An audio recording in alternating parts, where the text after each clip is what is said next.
Welcome to Another Education is Possible, a podcast about education's radical potential. We're your co hosts, Jordan. And Emmy. So, back when we started this podcast class, I suggested maybe 30, 40 scholars, just listed a bunch of names based on all of your interests. And Emmy, you immediately jumped on Harper Keenan. Could you share a little bit about what possibilities you find in Harper's work and why you thought that would be a good match for one of your episodes?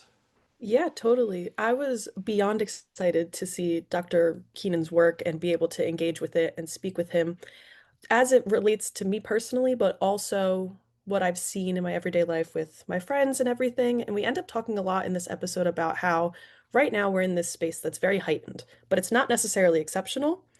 And nowhere is that truer than the anti-queer and trans policy that's going on in practice right now. I'm speaking from the viewpoint of the United States.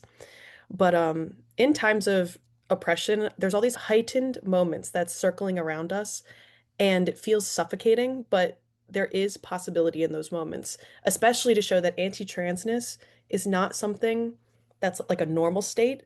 Especially, I'm thinking of the different cultures that have words for these ideas that we call transness, one being the Mushe in Oaxaca. And we bring these, specifically the Mushe, into conversation this episode. So to me, Dr. Keenan shows that there's a possibility for trans affirming education, not in a way that romanticizes or glamorizes. He is simply just one of the voices that is showing what it takes to be able to achieve that education. Awesome. So, let's jump in with our conversation with Dr. Harper Keenan.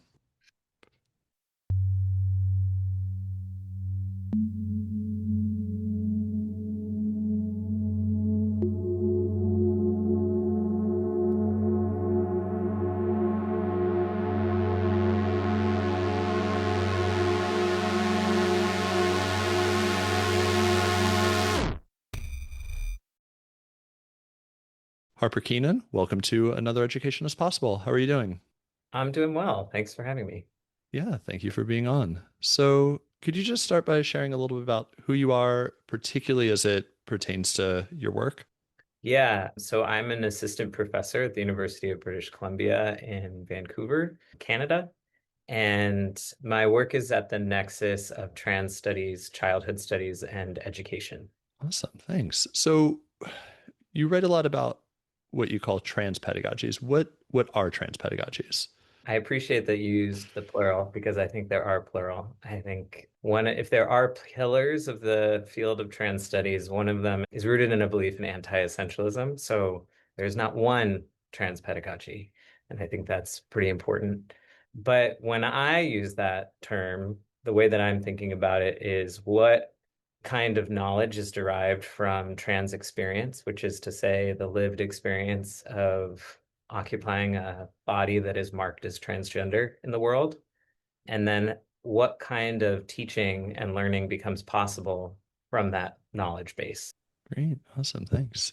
One of the questions I wanted to ask was pertaining to gender dysphoria. With the history behind gender dysphoria being deemed as a disorder in the medical field, there's this unfair balance that you talked about that's created for people who unfortunately need to conform to these diagnostic criteria in order to get access to many forms of transgender healthcare. And in your piece, you stated this diagnosis firmly locates the treatable problem within an individual. So, how does this reaffirm the notion that blame, so to speak, is placed on the individual being abnormal, quote unquote, rather than societal categories that exclude the spectrum of gender? Yeah, I mean, I think that that phrase treatment is important. I think that gender dysphoria suggests that there is something wrong with an individual who does not conform to the gender category that they were prescriptively assigned at birth, sometimes before birth, and that the treatment for that is various forms of transgender healthcare. Instead of saying from the beginning that there is a plurality of gender, it is possible for people to self-determine their own gender, and that results in a variety of different medical needs in a way that it does for anyone. So, for example, a person who might be labeled as a menopausal woman needs various forms of quote unquote gender affirming care, or might need forms of gender affirming care. But that person is not necessarily labeled as having a mental disorder or psychological disorder in order to access that form of treatment. It's seen as a medical need. And that's the basis for treatment rather than, saying that there's something psychologically wrong with that person.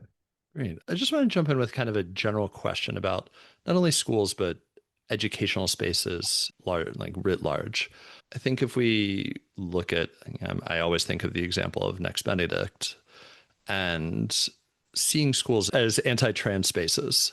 Your work largely shows the resistance and the flourishing of trans life against these forces, but could you speak a little bit about how schools and other educational spaces operate in a way that moves against trans life and against trans education?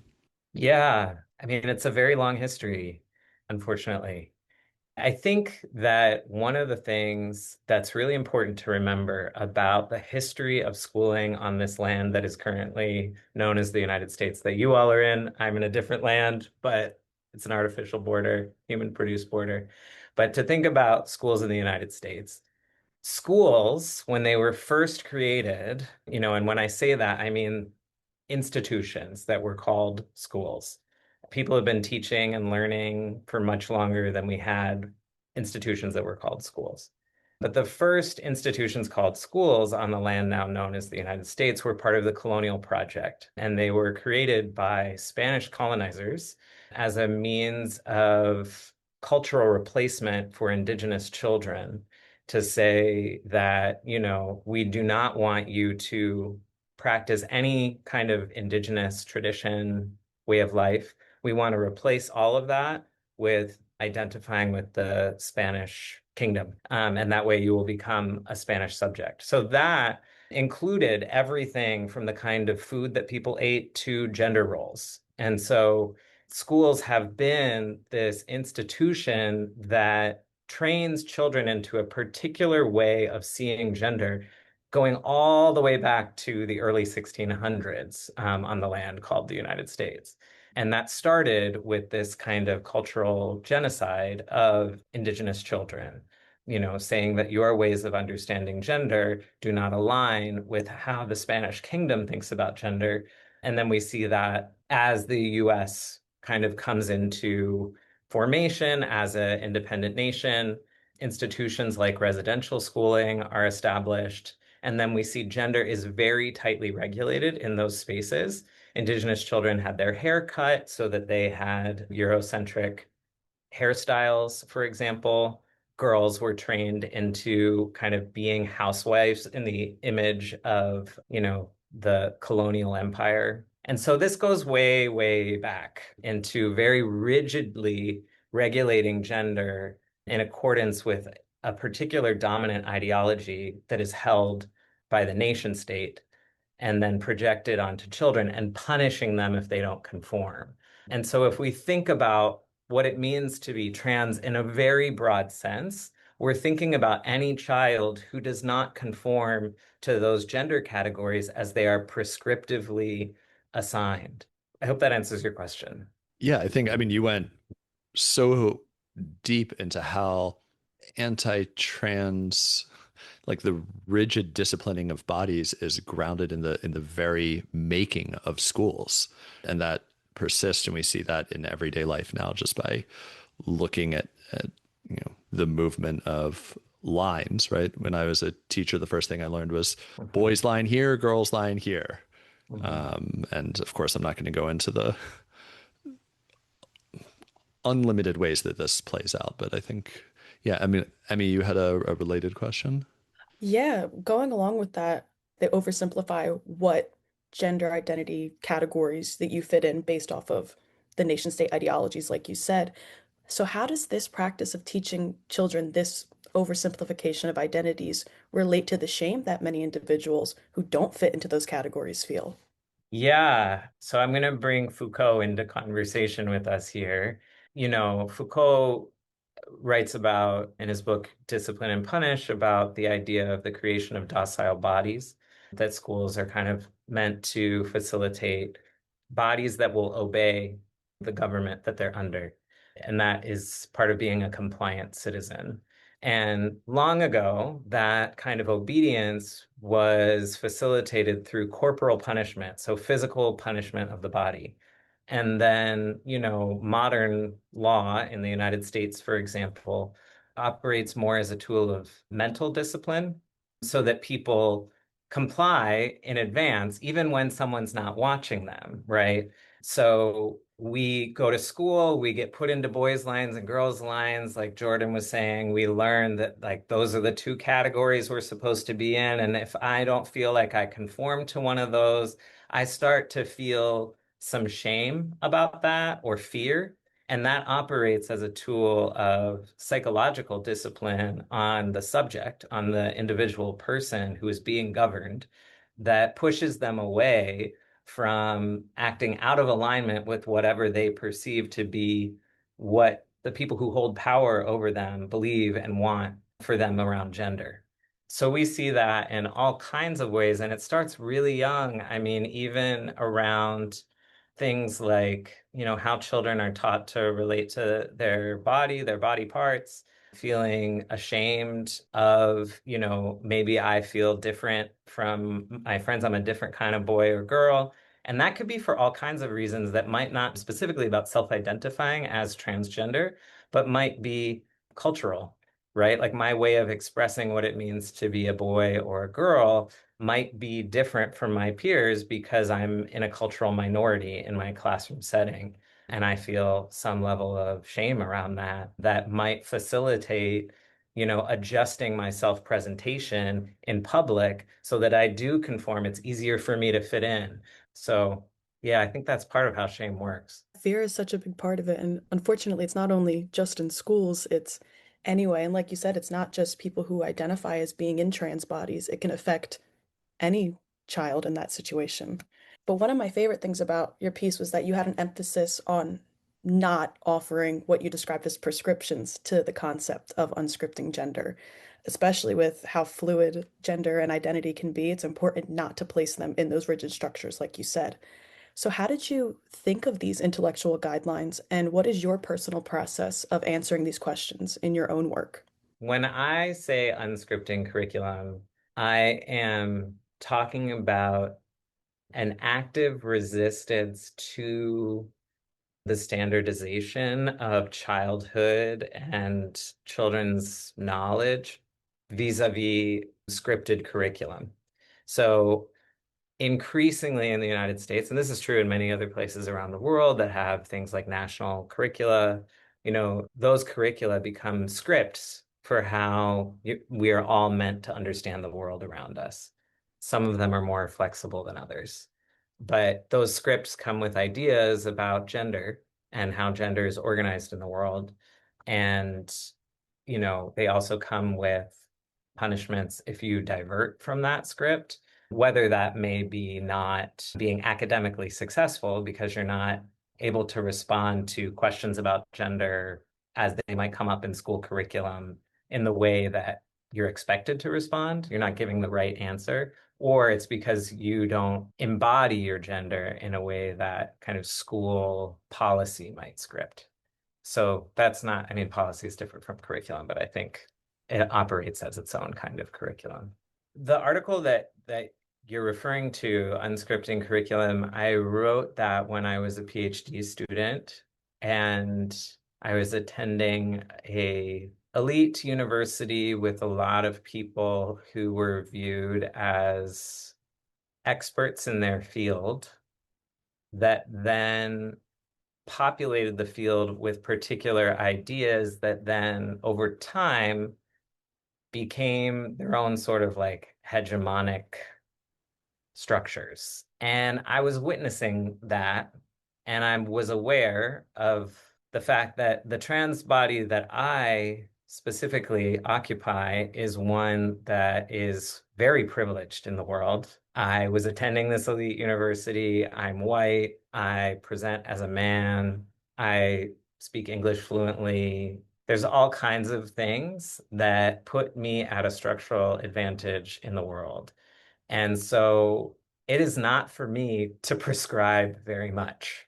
And I wanted to make an intervention in the field in saying we should be thinking with trans knowledge.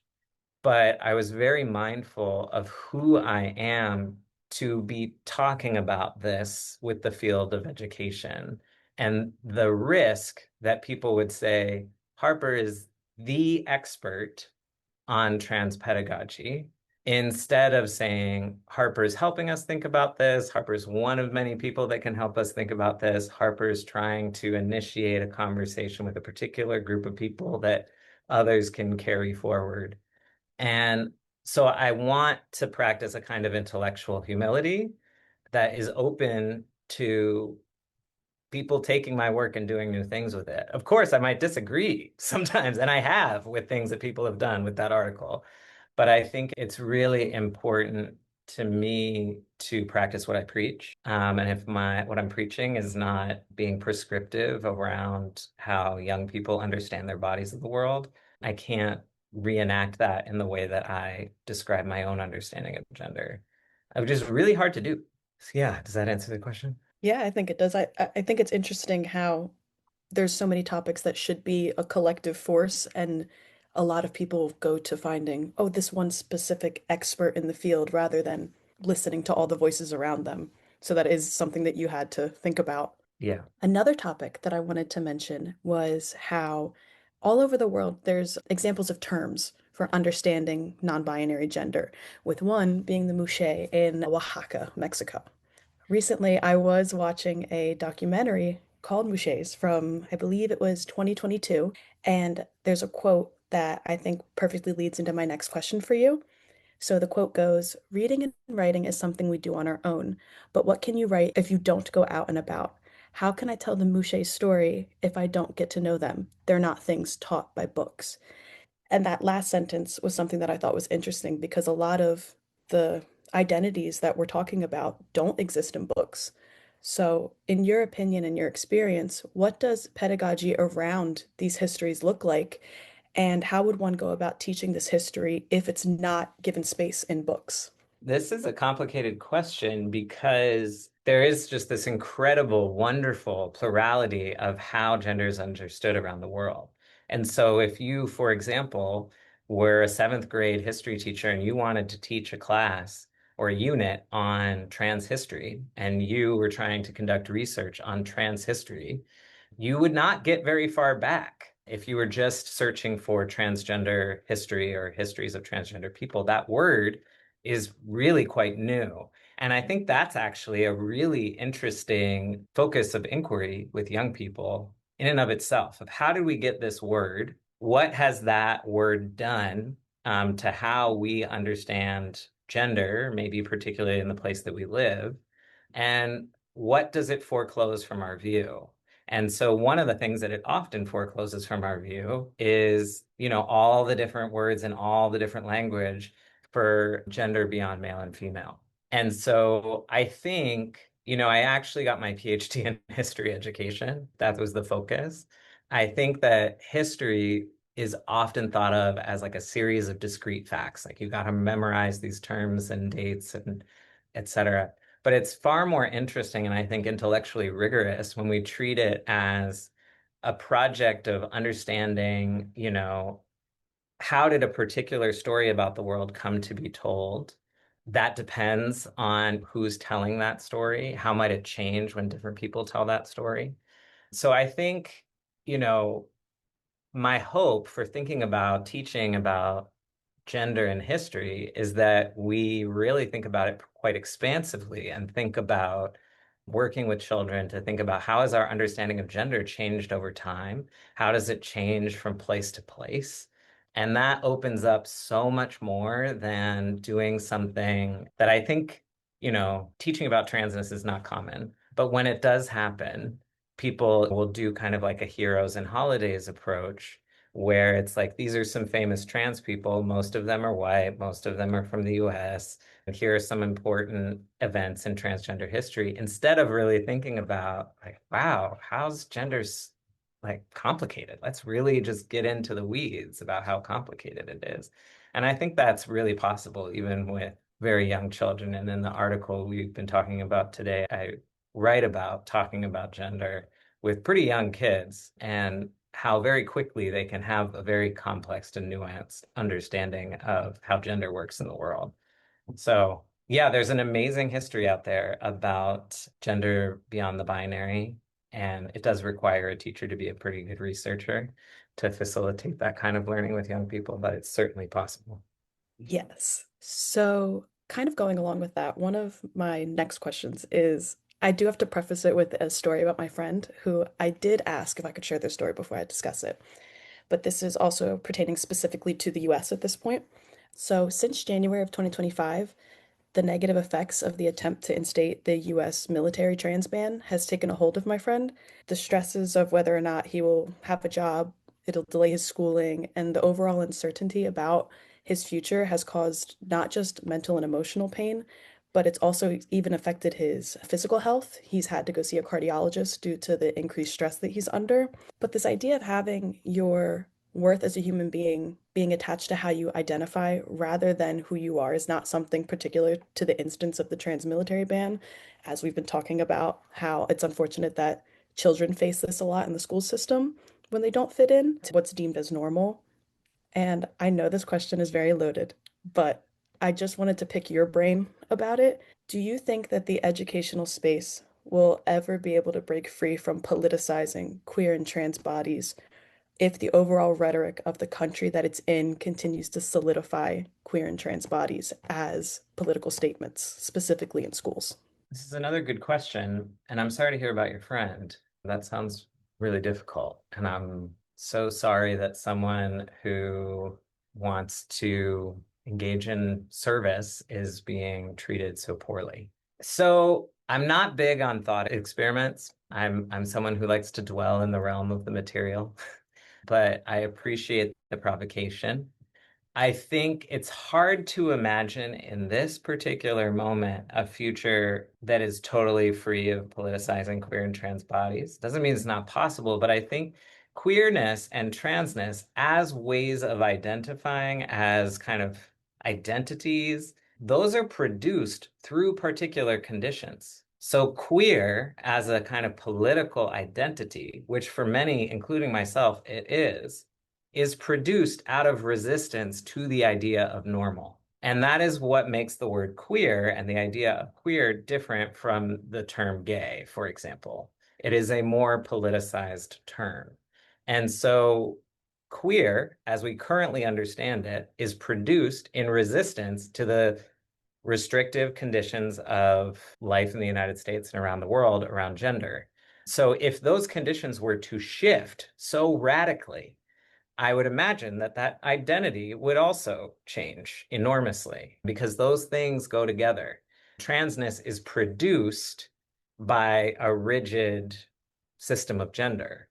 Now, in a world that was not so antagonistic to who we currently understand as queer and trans people, perhaps queer and trans people and lives would still be present and would still, there will be people who have non-dominant sexualities, who have genders that are different from male and female. But maybe we might come to look at those differently. And there have been many societies around the world, past and present, that see what we currently understand as queerness and transness as actually forms of valued knowledge, of cultural tradition.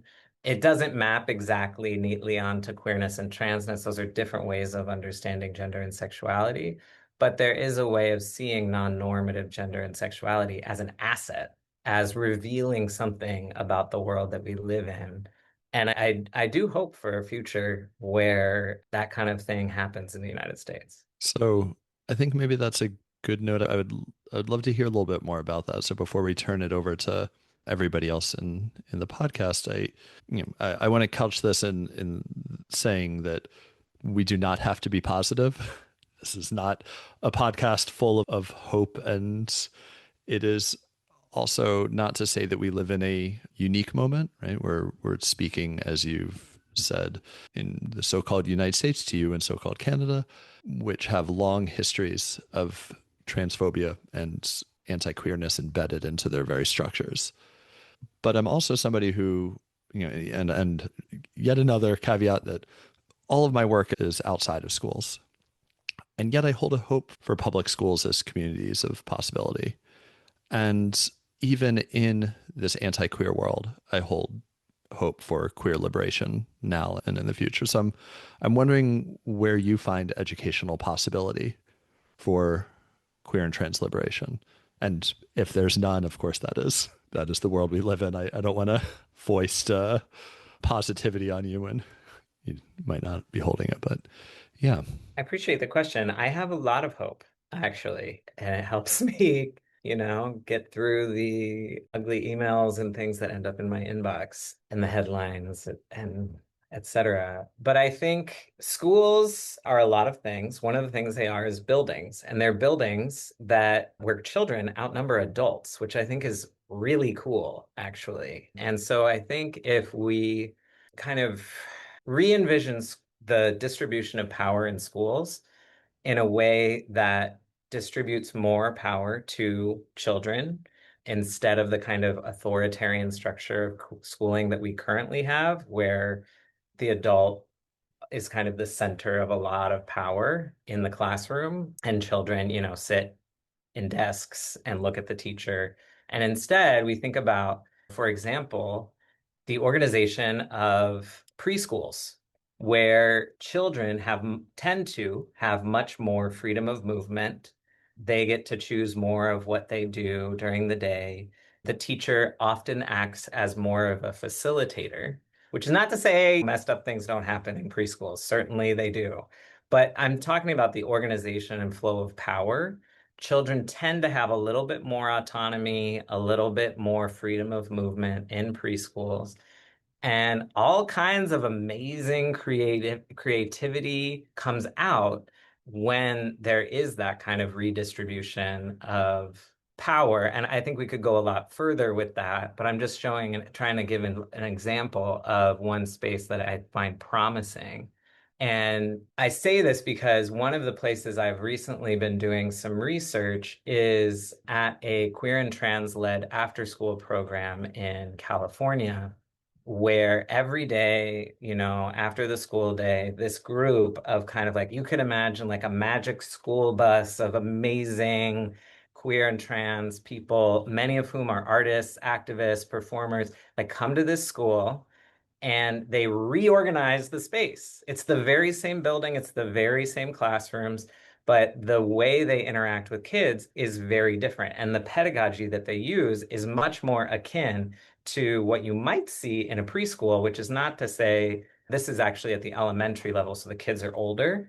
And it's not to say that they infantilize the children in a way that's like not developmentally appropriate. It's that the kids have a lot more freedom of movement.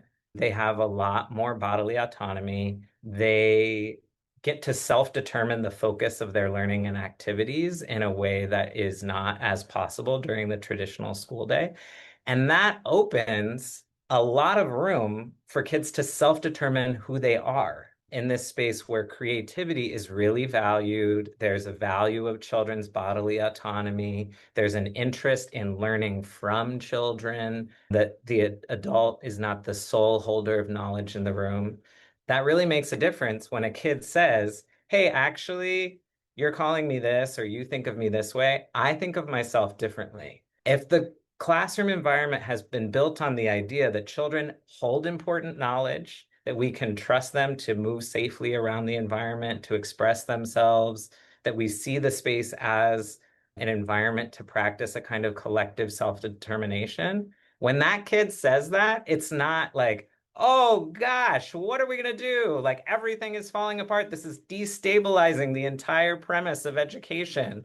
It's like, oh, cool. Tell us more about that. We'd love to hear more. And that gives me so much hope that actually it's not like that trans children need like hyper specific things. There are a few things that trans children and queer young people need that are specific, I think.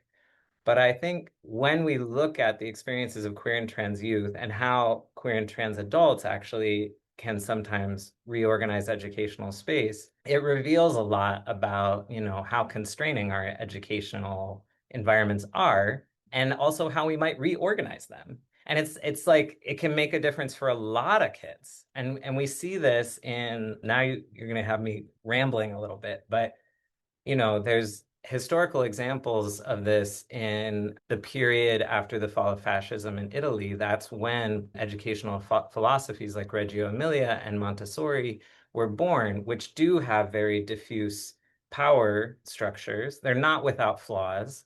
And as they've been imported to the US, they've been reserved for kind of like elite settings. But that was the idea, was we don't want to recreate a fascist government ever again in Italy. So how do we think in children's very formative years when they form their own self-concept? How do we think about their relationships to power, to their confidence in themselves, their relationships to each other, and foster that kind of, learning environment that facilitates collective self-determination? That might be granting a little bit too much to some of those early childhood philosophers, but I think they are important models for us to think about in anti-fascist education that serves all kids.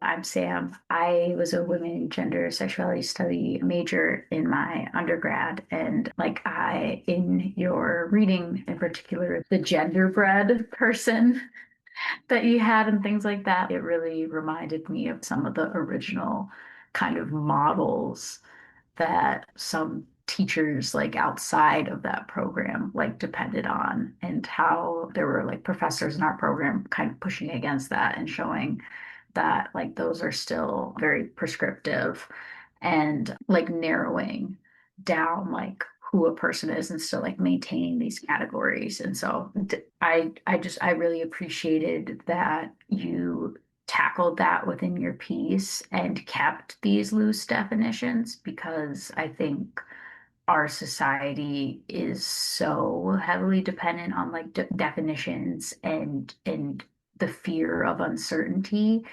that embracing that is really important to like kind of achieving a different like pedagogical understanding.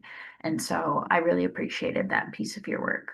Thanks. I just wanted to say I appreciate that because I feel so allergic to defining things. And now, as a person who tries to publish in academic journals, all everybody wants you to do is define things. And so this has been a constant struggle of resisting definition as much as possible, because definitions operate as kinds of borders around the way that we think. Like you can define this field and then you can control that field, and it becomes something that is much more easy to regulate and dominate. I understand the need to make sense of language that we are using, but the idea of definition just feels so rooted in kind of colonial ideology of drawing borders and controlling ideas, spaces, people. So I'm glad you picked up on that. It is really important to me. I'll offer a quick something that just popped in my head as Sam was asking that and you were responding. I actually think, as I'm about to ask this, I'm realizing, do you work with Carla Shalaby? Mm-hmm. Okay, I thought there was some connection there, but as you were speaking, I was thinking that there's actually an interesting link that you're rooted, you're deeply writing about trans life, and you're focused not on just anything as anything, but I think there's something about how you responded to Sam's comment in how you disrupt categorization. And I really love Carla's pieces about how kids become trapped in these categories. And I don't know, that's just an interesting linkage in your scholarship. Yeah, Carla is a very good friend, a source of enormous inspiration, and a great teacher to me. And I think her book is Troublemakers. I recommend to anyone I have the occasion to talk about children with, because I think it is such a great example of how the ways that we categorize children and their ways of being in the world can actually be so confining for them, and the enormous power that adults have in shaping the distribution of life chances for kids through the pedagogical decisions we make, through our labeling and descriptions of them, and the sort of level of confidence that we hold. One of my favorite things about that book and Carla's work in general is that she says she shows kids in different environments and how they change. And I think that's something I think a lot about, how trans people's experiences in schools are really different from in community spaces where there is, maybe a majority of queer and trans people. Then how does education work in those kinds of settings, and what becomes possible for people in those situations that's really different? Because so often, I think in our current political moment, even the kind of well-intentioned ally teachers in classrooms, they see transgender children. And one of the biggest questions and topics that comes up when I talk with teachers is around suicide prevention for trans youth. And so they are looking at trans young people through this framework of this child is at risk of killing themselves. And that's their way of understanding transness, instead of what an incredible thing this kid has done to articulate themselves differently from how every adult and every person holding power over their life has tried to define them. What an incredibly resilient, interesting, and I don't want to overinflate kids because they're just trying to live. They don't need to be treated like unicorns for good or for bad. But they're engaged in an amazing and impressive act of resistance. And so to look at them solely through this lens of suicide risk, I think is really harmful. And I think Carla's book also highlights, looking at kids as troublemakers, instead of seeing outside of school, they do all this other stuff. They're so creative that, the first chapter in that book is about a little girl who, you go to her house and it's so fun to be in there, but at school, she's so regulated. And so she rebels against that regulation and she becomes positioned as a troublemaker. So I think a similar thing happens to trans kids a lot of the time with a different valence. Shout out to Carla. Big shout out. Amazing. Well, we'll just say thank you so much for your time, for your intellectual generosity. Thanks for having me. This is so nice to connect with you all. Thank you. Bye. Bye.